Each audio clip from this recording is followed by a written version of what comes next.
What's going on, guys? Welcome back to the Life as I Know It podcast, and I'm your host, Jason Marshall. And this podcast is dedicated to educating, motivating, and inspiring the financial professional to win at life. And what I mean by life is life insurance. So listen, this episode, we're going to talk about how we can get these cases through a lot quicker, because one of the big pet peeves in this industry is that it is a slow sales cycle. So after this, let's get right into it.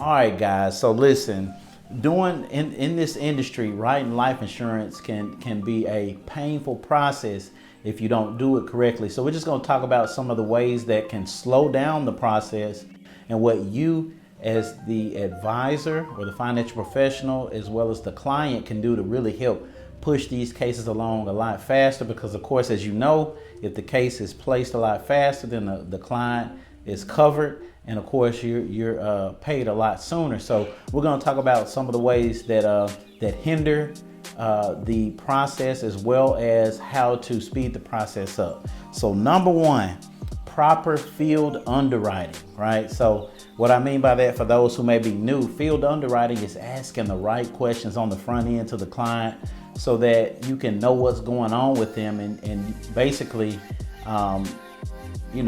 take the right process. So what I mean by that is, if you know this person has type 2 diabetes or has any health challenges, you need to go ahead and ask that information on the front end so that you can know how to properly quote them and know maybe which carrier that they need to go to, as well as, if they have more than one doctor, you need to go ahead and find out what doctor that is. Because if there's a situation where, maybe they just list one doctor, the carrier will only pull records or request records from that one doctor. But what they will find out once they get those records is, this person had hip surgery and bypass surgery with this doctor and that doctor. So we need to go out and order records, which could extend the whole process by maybe another 30, 60 days, depending on how long it could take. So asking the right questions on the front end. Are they a smoker? Are they a non-smoker? Do they dip tobacco? Do they chew?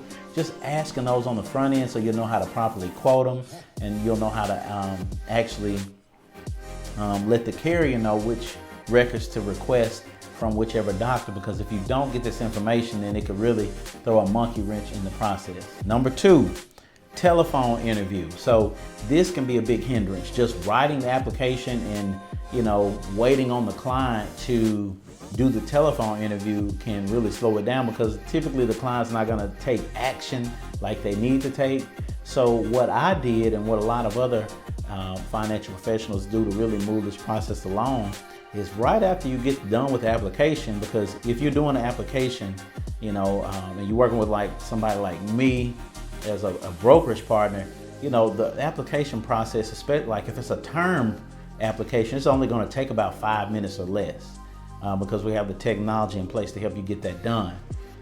But as soon as you get that done, go ahead and give them the 800 number to go ahead and call them, and even sit there with them to go ahead and knock out the telephone interview. Because if you don't, then what'll happen is you'll just give the number to them, or they may call, but it'll kind of become an afterthought. Or it can delay the process because the carrier is going to call from an 800 number, and they typically ask for about 24 to 48 hours to reach out to the client. So that's going to delay the process alone by itself for two reasons. Number one, again, the carrier is going to ask for 24 to 48 hours to contact the client, and then they're going to call from an 800 number. So most people don't answer 800 numbers anymore because of all the spam callers. So going ahead and getting that telephone interview knocked out right after you submit the application, maybe about 5 or 10 minutes after you submit the app, just to allow the app some time to make it to the carrier. Going ahead and knocking that out can really speed up the process. All right, number three, client scheduling their medical exam. Now this is a big one as well, because sometimes the client will, delay that process, if an exam is even required. But they'll delay that process and reschedule it. So really just holding their hand through that process. What I used to do as I would actually schedule the exam while I was there in the appointment.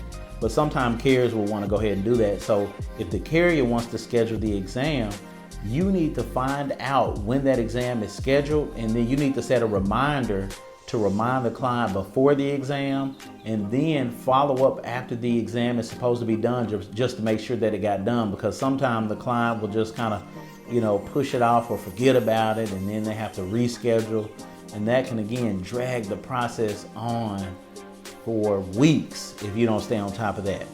All right, number 4, medical records. So this can be a big headache if this is not done. So, these things are typically outside of you as the financial professional's hands at that point. The first 3 were within your realm of control, but this one right here is really outside of your control. But you can still kind of interject and have your client interject if necessary to really get this process going. So typically how it works is if medical records are needed, the carrier is going to request those records, and the medical facility typically uses what is called a copy service to go ahead and request those records and basically send those records over to the carrier.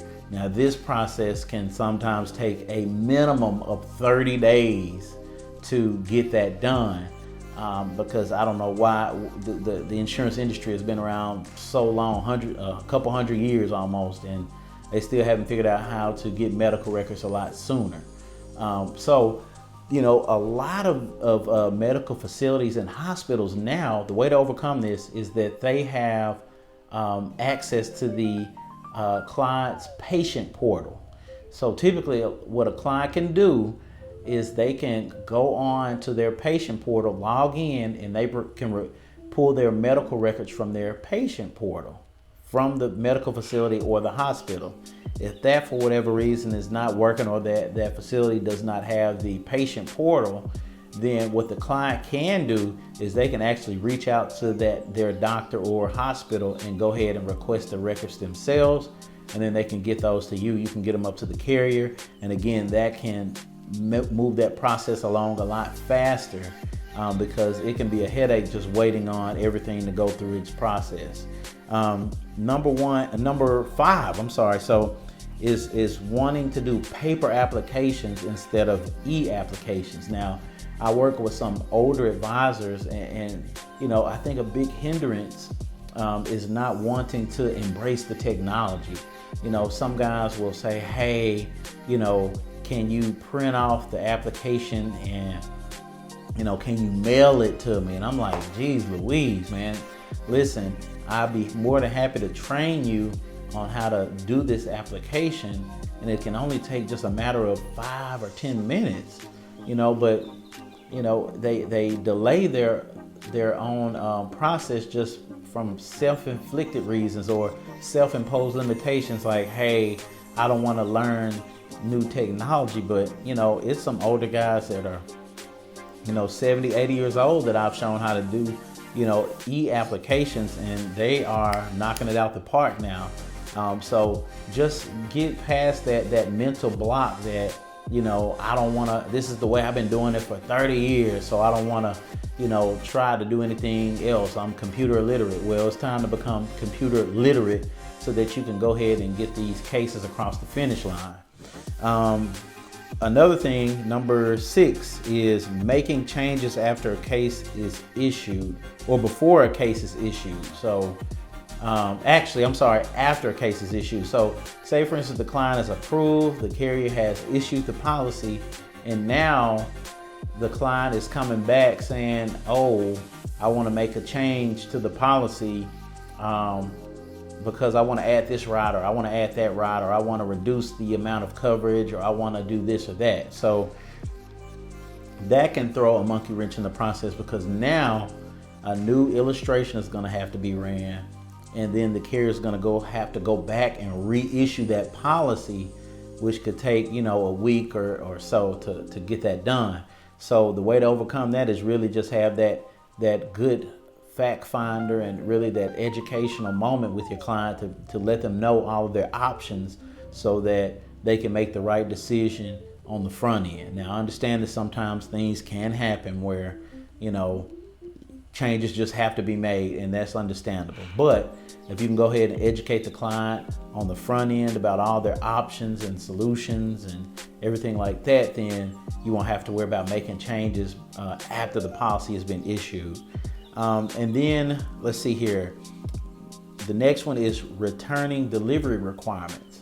So this is again on you as the financial professional to get the delivery requirements back to the carrier or to your brokerage partner so that the case can go ahead and be placed, enforced, and the client can be covered and your commission can be paid out.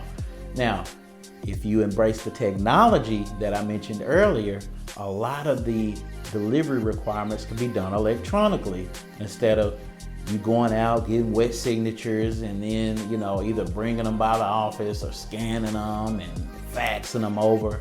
The old school way, again, that can really slow the process down. So again, the way to overcome this hurdle is to really embrace the technology, because a lot of things can be taken care of by way of e-signatures, and the policy can be delivered electronically in the form of a PDF, and then the client can print it off. Or if you want to print it off, after the fact and take it to the client, then by all means do that. But if you want to go ahead and get that coverage enforced and go ahead and get your compensation sent out to you, then go ahead and embrace that technology so it can go ahead and be done. And then the last one I got is having the proper forms on the front end. So, there are kind of like three types of ownership typically for life insurance. You have individually owned, you have trust owned, you have corporate owned insurance. And so whenever you get ready to write an application, it's important to get the right form. So if it's a trust-owned policy, you want to make sure you have the trust documents, the trust certification. If it's corporate-owned, you want to have the proper forms for that.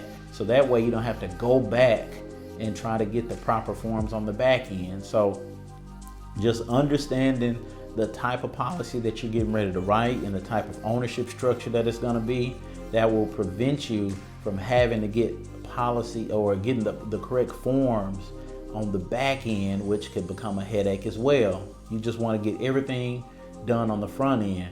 And these are just some of the things that I've been able to do to get cases through a lot faster, as well as other successful financial professionals that I work with. They're really proactive about getting these things done in a timely manner and being on top of it. I guess as people would say, they're having their I's dotted and T's crossed. And so, what are some things that you've seen to help, speed the process along? Feel free to share it in the comments below. Maybe you can, help me or help others improve in their turnaround time as far as speeding up that sales cycle within the life insurance process. So listen, if this is helpful to you, or this was helpful to you, I ask that you give it a like. I ask that you subscribe to it. We're going to keep building on top of this community. And listen, I thank you guys for tuning in to the Life as I Know It podcast. And I am your host, Jason Marshall. And until next time, we'll see you then.